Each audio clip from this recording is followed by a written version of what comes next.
Paz do Senhor, queridos mestres da sala de juvenis, que a paz de Deus, que excede a todo entendimento, vos alcance neste momento em que estamos aqui, tratando da lição de número 8 dessa revista tão pertinente, Conhecendo os Profetas. Desta feita, nós estaremos falando acerca das profecias de Amós e de Obadias, dois servos de Deus que estiveram presentes nos dias de Israel para denunciar. Uma das funções dos profetas era denunciar o pecado e trazer o povo ao arrependimento.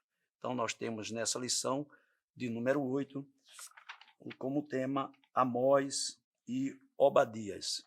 Os primeiros dois capítulos, aliás, digo tópicos, vai falar acerca de Obadias, a chamada de Deus, né, e a vontade de Deus para com o povo de Israel. E o terceiro tópico vai falar sobre o profeta Obadias. Amós, sendo este primeiro profeta a ser tratado, uma pequena história acerca dele, ele nasce em Tecoa, ao sul de Jerusalém, cerca de 16 quilômetros, e ele, como ele vai salientar na sua palavra, ele não era filho de profeta, não era discípulo de profeta, não tinha ascendência profética, mas ele era um homem de negócios, né? Um homem letrado, a despeito de que muitas vezes possa afirmar que alguns profetas eram iletrados e assim não tinham pertinência nas suas profecias, mas Deus usa a quem quer. E aqui o profeta Amós, ele é um agricultor, né, que ele cultiva sicômoros, e ele também é um pecuarista.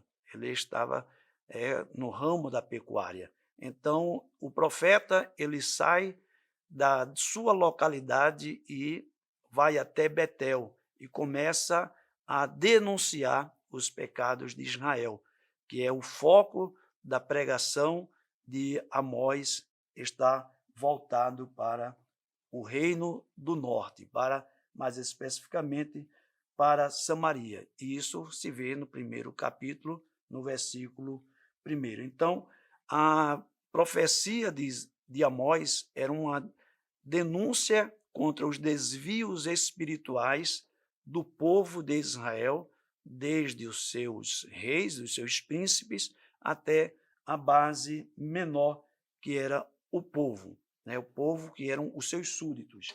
Então, nós vemos a denúncia contra a injustiça, a corrupção e a opressão, né? A injustiça na lei, dentro da legislação de Israel, a corrupção demandada das riquezas e também a opressão social pela qual os menos favorecidos, digamos assim, eles eram oprimidos, porque enquanto uns viviam regaladamente, outros estavam ali vivendo com certas carências. Então, Amós ele vai profetizar no período entre Uzias e Jeroboão II e revela essa preocupação de Deus, porque todas as vezes, quando Deus levanta um profeta, ele levanta com a preocupação em cuidar do seu povo e levar tanto os líderes quanto ao povo ao arrependimento. Deus quer tratar da mesma maneira tanto o príncipe como servos. O segundo subponto fala da retribuição pelo pecado. No capítulo 3, Amós anuncia um castigo que viria sobre a região de Samaria. Então, esse castigo era eminente, né? A arrogância, a soberba, o orgulho, a vaidade, culminaria na destruição ou parte do povo pelo reino assírio. Então, Deus ele vai tratar, né, dentro dessa questão, né, da retidão e da justiça, né, a busca ao arrependimento, mas caso não houvesse esse arrependimento, essa busca, essa conversão, Deus trataria o seu povo de maneira reta e justa.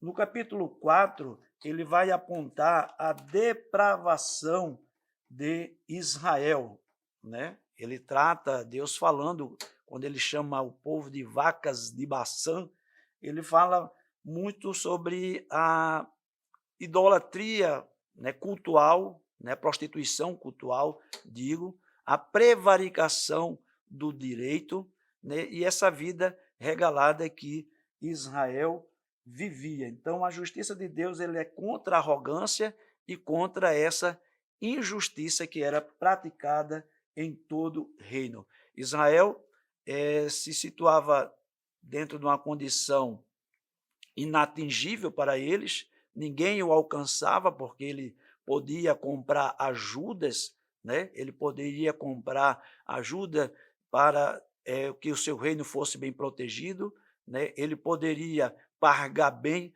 por isso, então, essa soberba, né, advinda da riqueza, né, leva a essa arrogância. E a questão do luxo, a vida regalada, né, onde Deus ele vai e chama o povo no capítulo 5, versículo 4, ao arrependimento, quando diz: buscai-me e vivei. Ou seja, a longanimidade de Deus ainda estava presente, né? Quando Deus chama ao povo para si, quando Deus chama o povo à reconciliação. Então, a longanimidade de Deus também é citada em 2 Pedro capítulo 3, versículo 9, quando diz que Deus é longânimo para com todos. Então, a longanimidade de Deus é o longo ânimo de Deus, a paciência de Deus, e Deus tem os seus critérios para reconciliar o povo. E um dos critérios que Deus vai usar para essa reconciliação é exatamente trazer o juízo para que o povo possa entender quão santo e quão justo Deus é, né? E para que o povo não pudesse prevaricar da sua palavra, né? No sentimento da prática da injustiça. Pesos diferentes eram dados naquele momento. Então, Deus trata o seu povo de forma justa, mas está sempre buscando o povo ao arrependimento. No versículo 21 do capítulo 5, ele vai dizer: aborreço, desprezo as vossas festas, e com as vossas assembleias solenes não tenho nenhum prazer. Ou seja, a religiosidade estava muito presente, né, nos príncipes, nos dias, né, de Amós, mas essa religiosidade de Deus aborrecia, porque ali a profissão era de lábios e não de sincera adoração. E ele vai dizer: afasta de mim o estrépito dos teus cânticos. Não adianta, isso o versículo 23 do capítulo 5, não adianta fazer tanta zoada, não adianta tocar os seus instrumentos, porque eu não tenho recebido a vossa adoração. E o juízo iminente estaria por vir, porque as maldades de Israel cheiravam mal diante do Senhor. Então, tinham oportunidades de livramento e restauração, mas ainda assim o povo continuava, né, diante de Deus como aquele que estão se afastando. No capítulo 5, versículo 14, Deus ele orienta: buscai o bem e não o mal para que vivais. No versículo 15, aborrecei o mal e amai o bem. Então, estabelecei na porta o juízo, ou seja, o juízo reto, o reto juízo de Deus, a justiça a ser praticada. E o terceiro e último ponto vem com Obadias, né? Pouco se sabe acerca desse profeta, tem aproximadamente 12 Obadias na Bíblia, mas esse profeta especificamente pouco é relatado sobre a vida dele, senão o seu nome, servo do Senhor. Então, ele vai tratar especificamente aqui o julgamento de Deus sobre Edom, né? Edom, que traz a linhagem de Esaú, irmão de Jacó, né, e que em alguns caminhos, principalmente no deserto, né, onde o povo sai do Egito, ele se torna um empecilho. E nas batalhas ali do ano de 586 a.C., quando o povo, todo Israel, juntamente com agora essa última parte de Judá, é levado cativo para a Babilônia, este povo de Edom, ele se alegra, né, nessa destruição, nesse desterro de Jerusalém e de Samaria, de Judá e de Samaria. Então, eles, por causa da sua prepotência, por causa do seu orgulho, por causa da prevaricação contra o seu irmão, eles desprezaram ao Senhor, riram-se de Israel, facilitaram, né, a entrada dos adversários de Israel e ainda tiveram a ousadia de levar dos despojos daquilo que tinha ficado em Jerusalém. Então, esse povo recebe uma mensagem de condenação, né? E no final,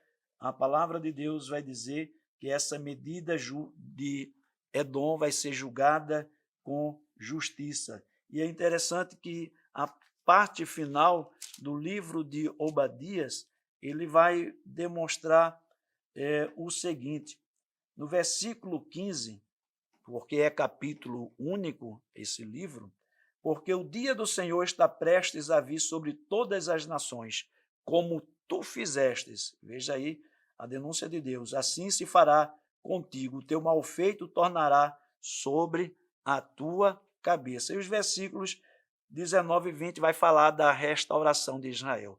No fim dos dias, no juízo de Deus, Israel será livre, enquanto Edom será destruída. Nos últimos dias, Edom será esquecida, Israel se levantará como aquele povo pertinente nas alianças de Deus, aquele povo que tinha uma aliança diante de Deus, que foi retirado do Egito com mão forte, que Deus fez tantas coisas e que naqueles dias havia-se esquecido da benevolência de Deus. Deus há de tratar no último dia a sua restauração. É a restauração de um povo que foi rebelde, mas que achou graça diante de Deus quando se houve o arrependimento. Então, assim também é conosco a igreja do Senhor Jesus nesses últimos dias. O povo de Deus, o povo cristão, ele não torce contra o evangelho prático, o evangelho da cruz. Antes ele anuncia.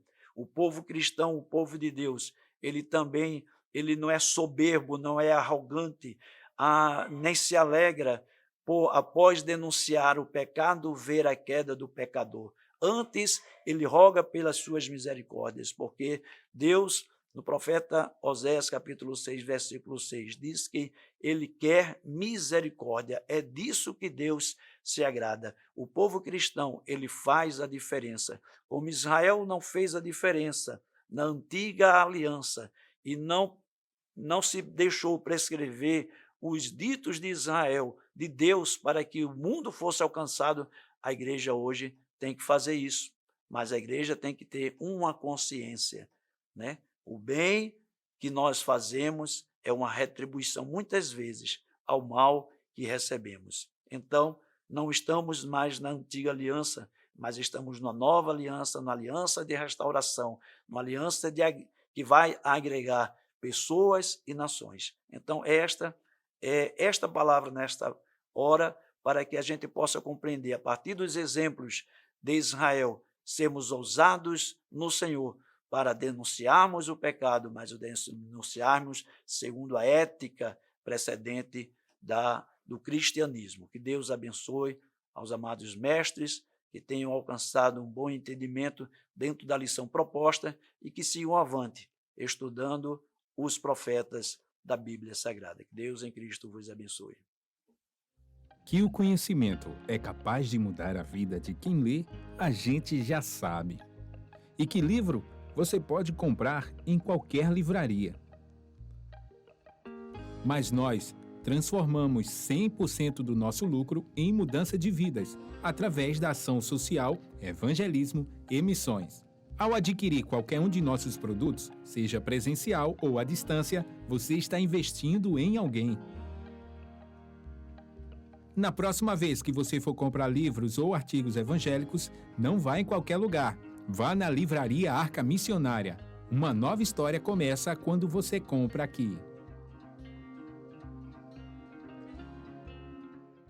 Agora você pode fazer a sua contribuição através do Pix, uma operação rápida, segura e sem custos. Abra o aplicativo do seu banco, clique na opção Pix e em seguida vá na opção Transferência. Depois é só digitar nossa chave Pix, que pode ser o nosso CNPJ 11 120 490 0001 86. Nosso e-mail contribua@eadalp.org.br ou nosso celular 81 98883 2755. Verifique se a contribuição é para a Igreja Evangélica Assembleia de Deus em Abreu Lima, Pernambuco. Confirme a transferência e depois siga o procedimento do seu banco. Anote nossas chaves Pix para não esquecer. CNPJ 11 120 490 0001 86. E-mail contribua@iadalp.org.br. Celular 81 98883 2755. Você está contribuindo para o crescimento da obra de Deus.